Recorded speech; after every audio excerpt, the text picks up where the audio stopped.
It has been more than 16 years since a civilian working for the Navy was charged with passing secrets to Israel. Jonathan Pollard pled guilty to conspiracy to commit espionage and is serving a life sentence. At first, Israeli leaders claimed Pollard was part of a rogue operation, but later took responsibility for his work. Now, Fox News has learned some U.S. investigators believe that there are Israelis again very much engaged in spying in and on the U.S., who may have known things they didn't tell us before September 11th. Fox News correspondent Carl Cameron has details in the first of a four-part series. Since September 11th, more than 60 Israelis have been arrested or detained, either under the new Patriot anti-terrorism law or for immigration violations. A handful of active Israeli military were among those detained, according to investigators, who say some of the detainees also failed polygraph questions when asked about alleged surveillance activities against and in the United States. There is no indication that the Israelis were involved in the 9/11 attacks, but investigators suspect that the Israelis may have gathered intelligence about the attacks in advance and not shared it. A highly placed investigator said there are, quote, tie-ins, but when asked for details, he flatly refused to describe them, saying, quote, evidence linking these Israelis to 9/11 is classified. I cannot tell you about evidence that has been gathered. It's classified information. Fox News has learned that one group of Israelis, spotted in North Carolina recently, is suspected of keeping an apartment in California to spy on a group of Arabs who the United States is also investigating for links to terrorism. Numerous classified documents obtained by Fox News indicate that even prior to September 11th, as many as 140 other Israelis had been detained or arrested in a secretive and sprawling investigation into suspected espionage by Israelis in the United States. Investigators from numerous government agencies are part of a working group that's been compiling evidence since the mid-90s. These documents detail hundreds of incidents in cities and towns across the country that investigators say, quote, may well be an organized intelligence gathering activity. The first part of the investigation focuses on Israelis who say they are art students from the University of Jerusalem and Bezalel Academy. They repeatedly made contact with U.S. government personnel, the report says, by saying they wanted to sell cheap art or handiwork.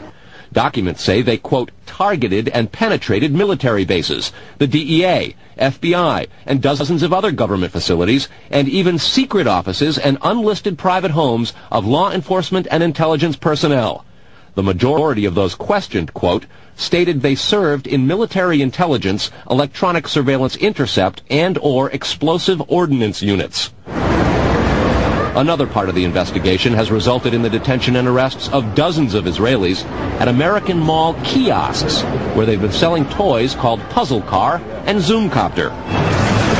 Investigators suspect a front. Shortly after the New York Times and Washington Post reported the Israeli detentions last month, the carts began vanishing. Zoomcopter's webpage says, we are aware of the situation caused by thousands of mall carts being closed at the last minute. This in no way reflects the quality of the toy or its saleability. The problem lies in the operator's business policies. Why would Israelis spy in and on the U.S.? A General Accounting Office investigation referred to Israel as Country A and said, quote, according to a U.S. intelligence agency, the government of Country A conducts the most aggressive espionage operation against the U.S. of any U.S. ally. A defense intelligence report said Israel has a voracious appetite for information and, quote, the Israelis are motivated by strong survival instincts which dictate every facet of their political and economic policies.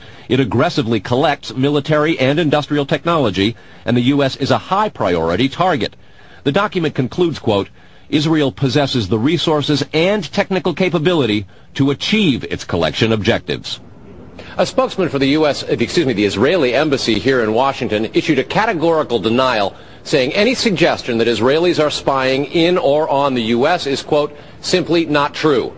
There are other things to consider, and in the days ahead, we will take a look at the U.S. phone system and law enforcement's methods for wiretaps, and an investigation into the possibility that both have been compromised by our friends and allies overseas. Brett? Carl, what about this question of advanced knowledge of what was going to happen on 9/11? How clear are investigators that some Israeli agents may have known something? Well, it's very explosive information, obviously, and there's a great deal of evidence that they say they have collected, none of it necessarily conclusive. It's more when they put it all together. A bigger question, they say, is how could they not have known? Almost a direct quote, Brett.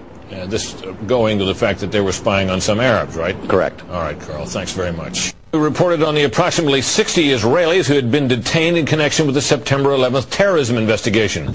Carl Cameron reported that U.S. investigators suspect that some of these Israelis were spying on Arabs in this country and may have turned up information on the planned terrorist attacks back in September that was not passed on. Tonight, in the second of 4 reports on spying by Israelis in the U.S., we learn about an Israeli-based private communications company for whom a half dozen of those 60 detained suspects worked. American investigators fear information generated by this firm may have fallen into the wrong hands and had the effect of impeding the September 11th terror inquiry. Here's Carl Cameron's second report. Fox News has learned that some American terrorism investigators fear certain suspects in the September 11th attacks may have managed to stay ahead of them by knowing who and when investigators are calling on the telephone. How? By obtaining and analyzing data that's generated every time someone in the U.S. makes a phone call. One sitting in state, please. Here's how the system works. Most directory assistance calls and virtually all call records and billing in the U.S. are done for the phone companies by Amdocs Limited, an Israeli-based private telecommunications company. Amdocs has contracts with the 25 biggest phone companies in America and more worldwide. The White House and other secure government phone lines are protected, but it is virtually impossible to make a call on normal phones without generating an Amdocs record of it. In recent years, the FBI and other government agencies have investigated Amdocs more than once. The firm has repeatedly and adamantly denied any security breaches or wrongdoing.